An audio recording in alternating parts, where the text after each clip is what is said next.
Kung bago ka lang sa channel na to at isa kang true-blooded Aldab Nation na nagmamahal po kila Maine Mendoza at Alden Richards, tama po ang channel na pinuntahan mo, kaya consider na kitang bagong subscriber.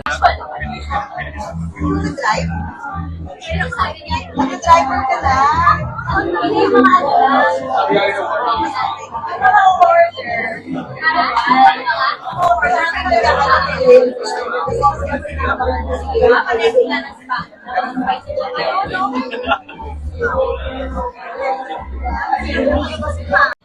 Welcome back mga kaaldab. Ito na naman po ang inyong lingkod, si Mr. Destiny. At syempre panibagong update na naman po tayo.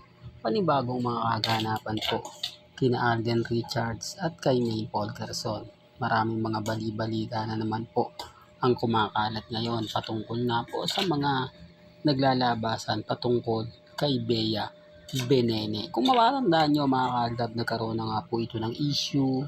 Di po ba, binabalik lang po natin yung mga bagay-bagay na para lang malinaw, para lang klaro na kung saan nga po si Bea Benene daw po ang karelasyon ni Alden Richards. Well, matagal na po ito, Alda, pero binubuhay na naman po nila. Binubuhay nila para lang makakuha sila ng simpatya, para lang masabi na si Alden hindi bakla, para lang si Alden kumbaga lalaking lalaki. Di po ba? Kaya yung mga taong malalapit sa kanya, dinidikit na lang po sa kanya.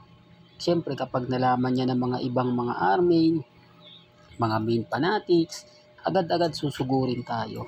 Agad-agad sasabihin nila, ito pala Mr. Destiny, ito ngayon yung kumakalat, ito ngayon yung mga bali-balita. Di po ba? Bagamat marami pong mga kwento, sa akin normal lang po yun eh. Normal lang po yung mga ganyan kasi hindi naman po ako basta-basta nagpapa-apekto at never naman po tayong basta-basta na nagpapatalo. Yun ang kagandahan nyo po sa channel ni Mr. Destiny. Kaya nga sabi ko sa inyo mga kaaldab, kung gusto nyo lang po ng update, kung gusto nyo lang po ng mga kaganapan, pupunta lang po kayo sa channel ni Mr. Destiny. 101% lahat po ng mga gusto nyo pong malaman, pabor man o hindi kina Alden at kay Mengay, binabalita ko yan. Pumupokus pa rin po tayo sa mga nangyayari ngayon kina Alden at kay May.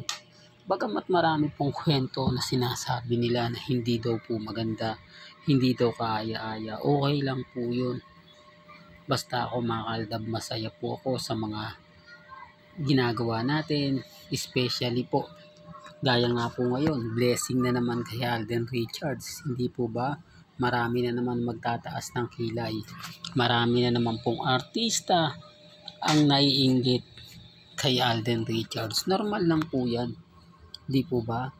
Lalo na nga po mga kaaldab na talagang yung tagumpay ni Alden Richards na galing ka sa baba. Yung tipong bumagsak ka na. Yung tipong wala ka ng kumbaga inaasahan pa. Yung blessing disguise, kumbaga talagang nasa Panginoon lang po talaga.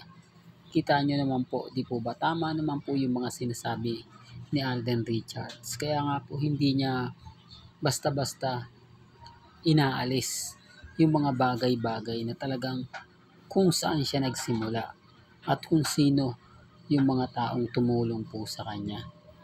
Real talk pa mga kaaldab. Di po ba? Kaya nga sabi ko sa inyo, isa rin po si Mengay sa talagang magpapasaya.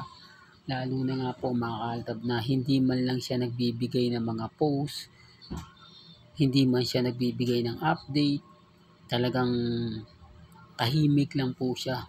Lalo na nga po sa issue ni Congressman Arjo. Hindi naman lingid sa inyong kaalaman yan. Pinagpepiesta na yan sa TikTok.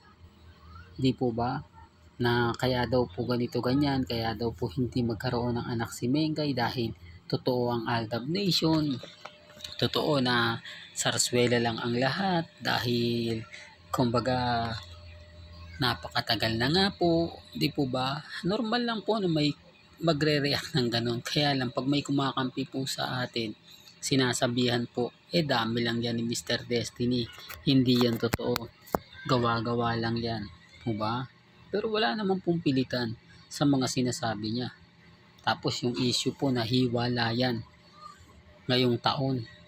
Bakit tahimik ang pamilya Atayde? Bakit hindi sila nagsasalita? Nasaan na po yung matapang na si Ibyang na parang naging tamimi na nga po? Hindi, totoo po. Dati kasi pag may mga ganyang post, komento, nagre-react po yan na ididemanda niya, kakasuhan niya ng libel yung mga nagpapakalat. Dapat ngayon mas maging matapang siya. Kasi congressman na po yung anak niya eh. Kumbaga, sila na po yung gumagawa ng batas. Sila na po yung kumbaga nagbibigay proteksyon sa mga ganito sa social media. Siya po mismo hindi niya mapagtanggol yung sariling anak niya. Hindi, para lang po malinaw.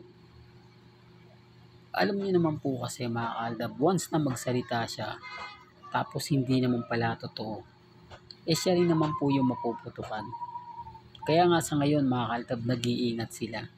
Ang kagandahan naman po nito mga kaaldab, hindi naglalabas ng post si Maine. Walang update si Mengay. Kung mapapansin nyo itong weekend, hindi man lang nag-post, hindi man lang na ganito ganyan. Sabi ko nga po sa inyo, matitigil lang po ang issue. Una sa lahat, kung nakikita po na magkasama yung dalawa. Kung nakikita po na pumupunta sa Bulacan si Congressman Artio. Kung nakikita po o nagpo-post po sila sa social media. Po ba? Ang laki talaga ng pagbabago kasi nung araw mga kaaldab, panay post si Ibyang, panay post si Congressman.